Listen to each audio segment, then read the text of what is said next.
Please give it up for Arnie.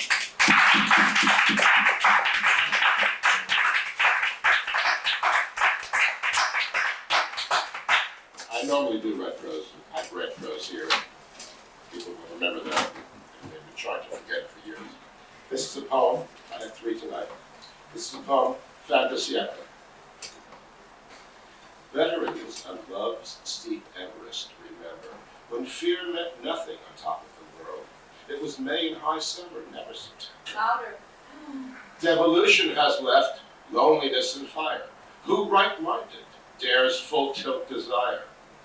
Meretricious churls define and infest the zone with shallow expectations and deep fast food.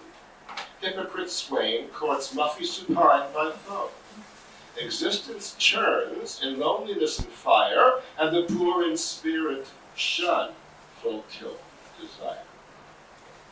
From porphyry closures and each act and pity, bas-relief saints in pragmatic vestments protrude, hallowing will as process, complicity as reward, the historic a compost of loneliness and fire, trifling, doomed, unworthy of full tilt desire. Cattle graze in their portable sleep, deaf to the knife grinder's whine. There is no blood, though the cut is deep. Was Arcadia too a loneliness and fire? Weren't we once divine in full tilt desire?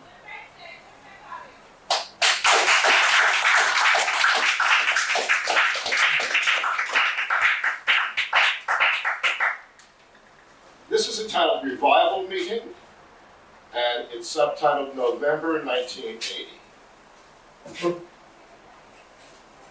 Perhaps that date has no resonance, but it seemed to me the end of a period of faith with the Jonestown. Sorry, What's the date? in November of 1980. Right. Red and yellow clothing, the bloated, 900 loyal, chosen, outraged, and children, 900 cheering, a cannibal fever, a cyanide tongue, 900 saved, loudspeakers, gunfire, Motown music, 900 zeros, faith, rigor mortis, the victorious.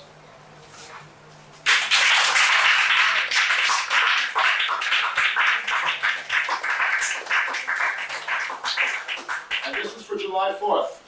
It's United States Sestina with an epigraph from Rilke. Forever folding the colorful holiday flag on a gray workday morning. To lay the natal curse of our profligate country, 6 hammer blows nailing the tabloid to a church door.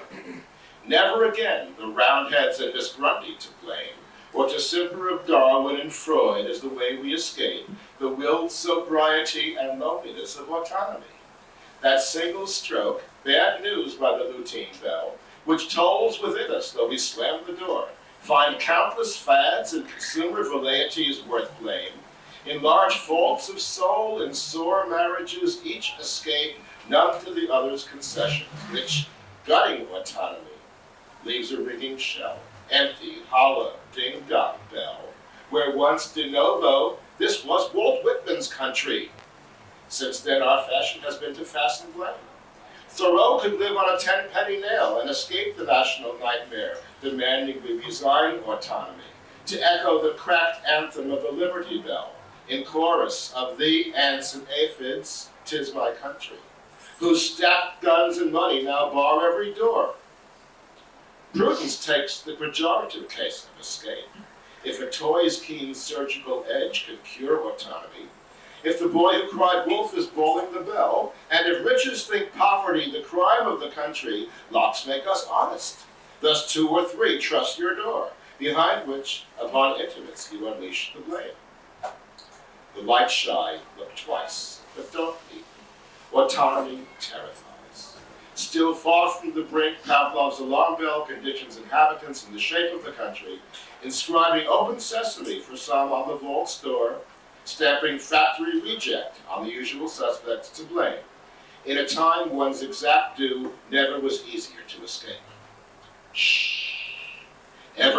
sensual crowds drawn by the scandal bell might boil into public squares across the country to erect guillotines and heave the favorite out the door, then historians will confer, and to the convulsion of fixed blame. For its late din of iniquity, none truly escape, save to match the unsevere smiling Buddha of autonomy. Pull the bell cord, Uncle Quasimodo, wake the country. Let us not escape our natural autonomy, nor blame the Eversor who first broke down the door.